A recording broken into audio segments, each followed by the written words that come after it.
artist had reached out to us on Instagram. They had a producer send them some free beats, except with these free beats, they was only free if they never planned on actually releasing these songs. Give me 5 minutes or less, and I'll show you all the sketchy things I found in these free beat agreements. Bro had reached out to us and he said, I had a producer say I can promote with a beat but not monetize it. If it's monetized, 50% of the profit is his. But basically, the producer's saying, if you want to use it, 50% of it's going to go to me. And he's wondering, if you are trying to monetize on social, does that include 50% of what you get there? Or is that just what you get as far as like the song and the streaming? But I ended up reaching back to him and I said, unless he has the beat already separately uploaded, he wouldn't know. I'm not sure if you bought the beat, leased it, he gave it to you or what, but either way, technically, they can put whatever they want in the agreement and it's up to us whether or not to accept it. I stay away from ones that want 50% of your master royalties that you get from your distributor, only because we do the work to promote the song. If they trying to pitch in, cool, let's talk some business. But if not, I don't see why I would split that with you. I understand that you did 50% of the song, like as far as the composition goes. What actually comes money-wise from the song, it's not like, hey, you made the song and it just starts generating money. You have to market it, you have to promote it, all of that. So unless they're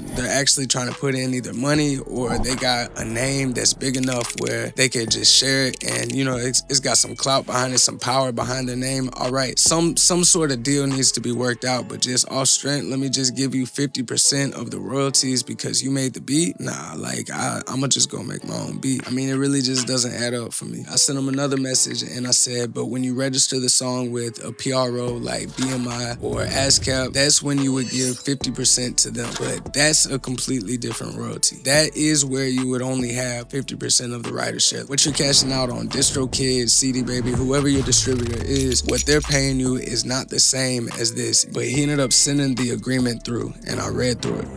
So it basically says you can make a song to these 3 free beats, and if you want to put it on Spotify, Apple, and all that, then you gotta get a lease. I guess it depends what you want to do with your songs, but it's gonna be best if you build your catalog up with music that you can get money on.